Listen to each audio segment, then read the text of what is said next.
ಕಾಲಘಟ್ಟಕ್ಕೆ ಮುಂಬೈನಲ್ಲಿ 8 ಫುಟ್ ಉದ್ದ 10 ಫೀಟ್ ಅಗಲ ಇರತಕ್ಕಂಥ ಜಾಗದಲ್ಲಿ 9 ಜನ ವಾಸವಿದ್ದು ಅದರಲ್ಲಿ ಬಾಬಾ ಸಾಹೇಬರು ಚರ್ನಿ ಗಾರ್ಡನ್ ಅಂತಕ್ಕಂಥ ರೋಡ್ ಕೆಳಗಡೆ ಕೂತು ಅಭ್ಯಾಸ ಮಾಡ್ತಾರೆ.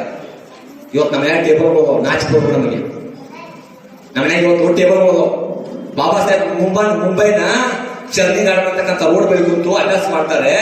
ಅಧ್ಯಯನ ಮಾಡಿ ಈ ದೇಶಕ್ಕೆ ಬೇಕಾಗಿರ್ತಕ್ಕಂಥ ಎಲ್ಲ ನ್ಯಾಯವನ್ನು ಕೊಡ್ತಾರೆ. ನಮ್ಮ ಮನೆಯ ಟೇಬಲ್ ಇದ್ದು ನಮ್ಮ ಮಕ್ಕಳು ಓದಕ್ಕೆ ಕೊಡುವುದು. ಅದಕ್ಕೆ ನಿಮ್ಮ ಮಕ್ಕಳನ್ನ ವಿದ್ಯಾವಂತರನ್ನಾಗಿ ಮಾಡಿ, ಬುದ್ಧಿವಂತರನ್ನಾಗಿ ಮಾಡಿ, ಬಾಬಾ ಸಾಹೇಬ್ ದಾರಿಯನ್ನು ಕಲಿಸುವಂತಹ ಪ್ರಯತ್ನ ಮಾಡಿ. ನನ್ನ ಭಾಷಣ ತಿಳ್ಕೋಬೇಡಿ. ನಮ್ಮ ಅತ್ತ ಅಂತ ಹೇಳ್ತೀನಿ, ಭಾಷಣ ಮಾಡಕ್ ಬಂದಿಲ್ಲ ನಾನು, ಬದಲಾವಣೆ ಮಾಡಕ್ ಬಂದಿನಿ. ಮುಂದಿನ ವರ್ಷ ಭೀಮಪುತ್ರ ಸಾವಳಿಗೆ ಬರಬಹುದ ಸಾವಳಿಗೆ ಸಾಕ್ಷಾತ್ಕಾರ ಭೂಮಿ ಆಗಿರಬೇಕು, ಸಂಪತ್ತಿನ ಭೂಮಿ ಆಗಿರಬೇಕು, ವಿದ್ಯಾವಂತರ ಭೂಮಿ ಆಗಿರಬೇಕು, ಫಲಿತಾಂಶ ಬೆತ್ತ ಭೂಮಿ ಆಗಿರಬೇಕು, ಇಡೀ ಸಾವಳಿಗೆ ಬಾಬಾ ಸಾಹೇಬರ ಭೂಮಿ ಆಗಿರಬೇಕು ಅಂತಕ್ಕಂಥ ಮಾತ್ರ ಗಟ್ಟಿಯಾಗಿರಬೇಕು. ಅದಕ್ಕಾಗಿ ಬಾಬಾ ಸಾಹೇಬರನ್ನ ಅರ್ಥ ಮಾಡ್ಕೊಡ್ರಿ, ಬಾಬಾ ಸಾಹೇಬ್ ಓದುವಂತ ಪ್ರಯತ್ನ ಮಾಡಿ, ವಿದ್ಯಾಭ್ಯಾಸಕ್ಕೆ ಒತ್ತು ಕೊಡ್ರಿ. ಶಿಕ್ಷಣ ಒಂದೇ ಸರ್ವಕ್ಕೂ ಸಮ ಇರ್ತವೆ. ಉಳಿದಂತ ಎಲ್ಲ ಅತಿಥಿಗಳು, ಮುಖ್ಯ ಅತಿಥಿಗಳು ಮತ್ತು ಅಧ್ಯಕ್ಷರಿಗೆ ನಾನು ಸವಲತ್ತನ್ನು ಕೊಟ್ಟಿದ್ದೆ ಅಲ್ಲ, ಏನ್ ಬೇಕಾದದನ್ನು ಕೊಟ್ಟಿದ್ದೆ ಅಲ್ಲ, ನನ್ನ ಜನ ಹೆಂಗೆ ಬದುಕಂತಕ್ಕಂಥ ಅವಕಾಶವನ್ನು ಕೊಟ್ಟಿದ್ನಲ್ಲ, ಅವಕಾಶವನ್ನು ಪಡ್ಕೊಂಡವ್ರು ತಾವು ಪಡ್ಕೊಂತ ಹೊಂಟಾರ. ಬ್ಯಾಂಕ್ ಸೊಸೈಟಿ ಅಂತಕ್ಕಂಥ ಮಾತನ್ನ ಹೇಳಿ ಹೋಗಿದ್ದೆ. ನಾ ಸಮಾಜಕ್ಕೆ ಕೊಟ್ಟದ್ದನ್ನ ಮರಳಿ ಸಮಾಜಕ್ಕೆ ಕೊಡಿ ಅಂತಕ್ಕಂಥ ಮಾತನ್ನ ಹೇಳಿ ಹೋಗಿದ್ದೆ. ಆದ್ರೆ ಮರಳಿ ಸಮಾಜಕ್ಕೆ ಕೊಡುವುದನ್ನ ಬಿಟ್ಟು ಕಲ್ತವ್ರು ಕಲ್ಕೊಂತ ಹೊಂಟಾರ, ಕಲ್ಲಿದವ್ರ ಹಿಂದುಳಿದಾರ. ಈ ದೇಶವನ್ನು ಆಳುವಂತ ವಾತಾವರಣಕ್ಕೆ ಜನ ಬರಲೇ ಇಲ್ಲ. ಆ ನೋಡನ್ನ ಕಾಡ್ತಾ ಇದೆ. ನಾನು ಯಾವತ್ತೂ ಹೋಗ್ತೀನಿ ಗೊತ್ತಿಲ್ಲ ರತ್ತು. ಆದ್ರೆ ಒಂದಂತೂ ಸತ್ಯ, ನನ್ನ ಜನಕ್ಕೆ ಈ ದೇಶದ ಪರಾಮರ್ಶೆ ನಾನು ಕೊಟ್ಟಿರ್ತಕ್ಕಂಥ ನೈತಿಕ ನ್ಯಾಯ ಗೊತ್ತಾಗಲೇ ಇಲ್ಲ ಅಂತಕ್ಕಂಥ ಮಾತನ್ನ ನೋವಿನಿಂದ ಬಾಬಾ ಸಾಹೇಬ್ ಅವತ್ತೊಂದು ದಿವಸ ಹೇಳ್ತಾರೆ. ಅದಕ್ಕೆ ಅಂತ ಅಪ್ಪನ ಕನಸನ್ನ ಇವತ್ತಾದ್ರೂ ಅರ್ಥ ಮಾಡ್ಕೊಂಡು ಜಯಂತಿಯನ್ನ ಕೇವಲ ಜಯಂತಿಯನ್ನಾಗಿ ಆಚರಣೆ ಮಾಡದೆ ಜಯಂತಿಯನ್ನ ಬದಲಾವಣೆಯಾಗಿ ಆಚರಣೆ ಮಾಡಿಕೊಂಡು ನಿಮ್ಮ ಭವಿಷ್ಯವನ್ನು ಕಟ್ಕೊಳ್ಳುವಂತ ಪ್ರಯತ್ನ ಮಾಡಿ ಅಂತಕ್ಕಂಥ ಮಾತನ್ನ ಹೇಳ್ತಾ ಮತ್ತೆ ಮುಂದಿನ ಹಣತೆ ಇದೇ ಬೆಳಕ ಕೊರತೆ ಮುರಿದು ಬಿದ್ದ ಲಾಠಿಯಿಂದ ಮಾಡಿದಂತ ಲಾಠಿನಲ್ಲಿ ಆಳದಿರುವನತೆ ಇದೇ ಬೆಳಕ ಕೊರತೆ. ಸೂರ್ಯನಿಗೂ ಗ್ರಹಣವಿದೆ, ಸೂರ್ಯನಿಗೂ ಸೋಲು ಇದೆ, ಕಾಲಕ್ಕೂ ತೊಡಗು ಇದೆ, ದೇವರಿಗೂ ಶಾಪವಿದೆ. ಏಳು ಏಳು ಏಳು ಸೋಲನ್ನೊಪ್ಪದಿದ್ದೇಳು, ಸೋಲನ್ನೊಪ್ಪದಿದ್ದವರಿಗೆ ಸೋಲೆ ಇಲ್ಲ ಕೇಳು, ಸೋಲೆ ಇಲ್ಲ ಕೇಳು. ಹಂಗೆ ಸೋಲು ಒಪ್ಪಿಕೊಳ್ಳದೆ ಈ ದೇಶವನ್ನ ಕಟ್ಟಿರ್ತಕ್ಕಂಥ ಜಗತ್ತಿನ ಸರ್ವಶ್ರೇಷ್ಠ ನಾಯಕ ನಮ್ಮ ಡಾಕ್ಟರ್ ಬಾಬಾ ಸಾಹೇಬ್ ಅಂಬೇಡ್ಕರ್. ಅದು ಆಳದಿರುವ ಹಣತೆ, ಮುಳುಗದಿರುವ ಸೂರ್ಯ, ಮುಗಿಯದ ಅಧ್ಯಾಯ.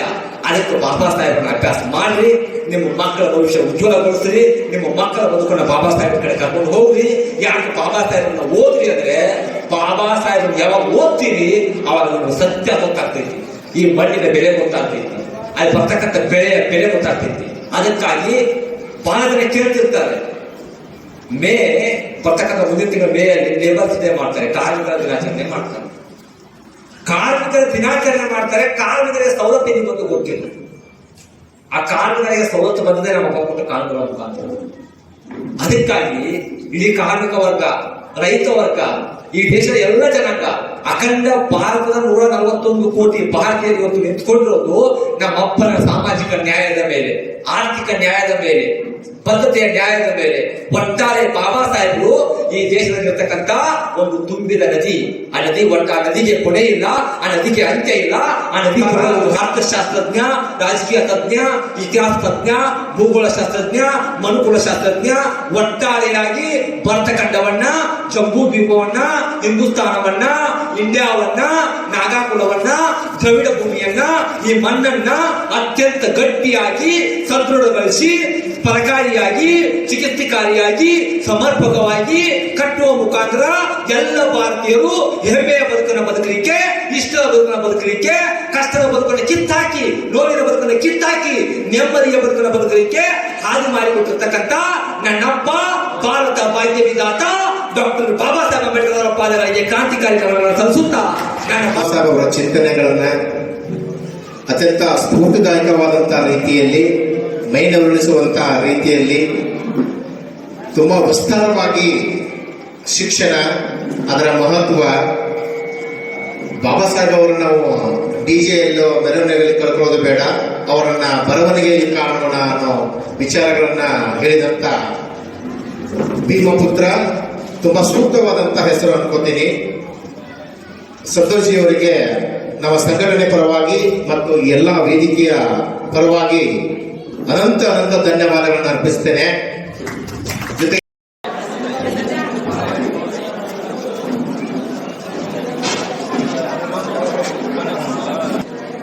ಪ್ರಶಾಂತ್ ಜೊತೆ ಅವರು ಕೂಡ ವೇದಿಕೆ ಮೇಲೆ ಬರಬೇಕು, ದಯವಿಟ್ಟು ಬೇಗ.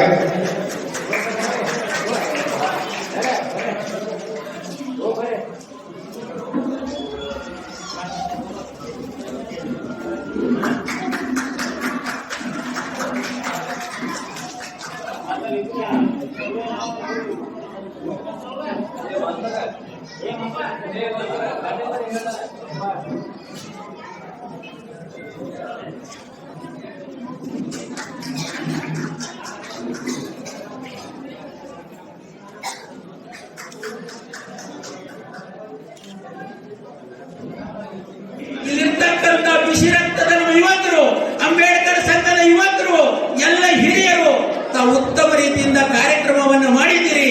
ಇಂಥ ಕಾರ್ಯಕ್ರಮಕ್ಕೆ ಸಮಸ್ತ ನಮ್ಮ ಊರಿನ ಹಿರಿಯರೆಲ್ಲ ಕುಂತಾರ, ಎಲ್ಲರ ಸಹಕಾರ ಕೊಡ್ತಕ್ಕಂಥವರದಾರ. ಯಾವತ್ತೂ ಇಲ್ಲ. ನಾನು ನಮ್ಮ ಭೀಮಪುತ್ರ ಒಂದು ಮಾತನ್ನ ತಿಳಿಸಲಿಕ್ಕೆ ಪ್ರಯತ್ನ ಮಾಡ್ತಾ ಇದ್ದೀನಿ. ಏನಂತ ಕೇಳಿದ್ರೆ, ನೀವೆಲ್ಲ ವಿಚಾರಗಳನ್ನ ತಿಳಿಸಿದಿರಿ. ಎಲ್ಲವನ್ನ ನಮ್ಮೂರಿನ ಪರಿಸ್ಥಿತಿ ಹೆಂಗೈತಪ್ಪ ಅಂತ ಕೇಳಿದ್ರೆ, ಇಲ್ಲಿ ಭೇದ ಭಾವ ಇಲ್ಲ, ಎಂದೆಂದು ದೂರಾಗಿ ಇಲ್ಲ. ಅವರ ಮನೆಯಲ್ಲಿ ನಾವು ಉಂಟು, ನಮ್ಮ ಮನೆಯಲ್ಲಿ ಅವರು ಉಂಟು ಅನ್ನತಕ್ಕಂಥ ಭಾವನೆ ಮತ್ತಿಗೆ ಹಂಚಿಕೊಂಡಿರ್ತಕ್ಕಂಥ ನಮ್ಮ ಸಾವಳಗಿ ಇದು. ಇಂಥ ಸಾವಳಗಿ ಗ್ರಾಮದಲ್ಲಿ ನಾವು ಎಂದೆಂದು ಭೇದ ಭಾವವಿಲ್ಲ, ಸಮಾನತೆಯಿಂದ, ಏಕತೆಯಿಂದ, ಒಂದೇ ದೃಷ್ಟಿಯಿಂದ, ಒಂದೇ ಭಾವದಿಂದ ಬಾಳಿ ಬೆಳೆತಕ್ಕಂಥವ್ರು ನಾವೆಲ್ಲ ಅಂಬೇಡ್ಕರ್ ಪುತ್ರರು ನಾವು ಅಂತಕ್ಕಂಥದ್ದನ್ನು ಗಮನಕ್ಕೆ ತಲೆ ಪ್ರಯತ್ನ ಮಾಡ್ತಾ ಇದ್ದೀನಿ. ನಾವು ಮತ್ತೊಂದು ನೀವು ಹೋಗಿರ್ತೀರಿ, ಭಾಷಣಗಳಲ್ಲಿ ಹೇಳಿ ಅದನ್ನು ಮಾತನ್ನ. ಸಾವಳಿಗೆ ನಾನು ಹೋಗಿದ್ದೆ, ಅಲ್ಲಿ ನೋಡಿದಾಗ ವೇದಿಕೆಯಲ್ಲಿ ಆಯ್ತು, ವೇದಿಕೆಯ ಮುಂದ್ಗಡೆ ಆಯ್ತು, ಸಾಮರಸ್ಯವನ್ನ ಪ್ರದರ್ಶನ ಮಾಡಿ ದೂರ ಯಾವಾಗ ಇದ್ರ ಅದು ಸಾವಳಿಗೆ ಅಂತಕ್ಕಂಥ ಮಾತನ್ನ ತಿಳಿಸಬೇಕು. ಕಾರ್ಯಕ್ರಮವನ್ನ ನೀವು ಆಯೋಜಿಸಿ ನಮ್ಮಲ್ಲೆಲ್ಲ ಎಚ್ಚರಗೊಳಿಸಿದಿರಿ. ನಾವು ನಮ್ಮೆಲ್ಲ ಕಾರ್ಯಕ್ರಮ ಮಾಡ್ತೀವಿ, ನಮ್ಮದೇ ಆದಂತ ಒಂದೇ ಭಾವಚಿತ್ರ ಇಟ್ಕೋತೀವಿ, ಮೆರವಣಿಗೆ ಮಾಡ್ತೀವಿ. ಆದ್ರೆ ನಮಗೆ ಮಾರ್ಗದರ್ಶಕ ಯಾರಪ್ಪ ಅಂದ್ರ ಇಲ್ಲಿನ ಅಂಬೇಡ್ಕರ್ ಯುವಕರು ಅನ್ನೋದನ್ನ ನಾನು ತಿಳ್ಕೊತಾ ಇದ್ದೀನಿ ಇವತ್ತು. ಯಾಕಂದ್ರೆ ನಮ್ಮ ಅಂಬೇಡ್ಕರರ ಭಾವಚಿತ್ರದೊಂದಿಗೆ ನಮ್ಮೆಲ್ಲರ ಗುರುಗಳ ಭಾವಚಿತ್ರ ಇಟ್ಕೊಂಡು ತಮ್ಮ ಹೃದಯದಲ್ಲಿ ಇಟ್ಕೊಂಡು ವೇದಿಕೆಗೆ ಸಜ್ಜಾಗಿ ಮೆರವಣಿಗೆ ಮುಖಾಂತರ ಗ್ರಾಮದಲ್ಲಿ ಸರ್ವರ ತತ್ವಗಳನ್ನ, ವಿಚಾರಗಳನ್ನ, ಆಚರಣೆಗಳನ್ನ ಮಾಡಿಸ್ತಕ್ಕಂಥ ಪ್ರಯತ್ನಕ್ಕೆ ತಾವೆಲ್ಲ ಹಿಡಿದಿರಲ್ಲ.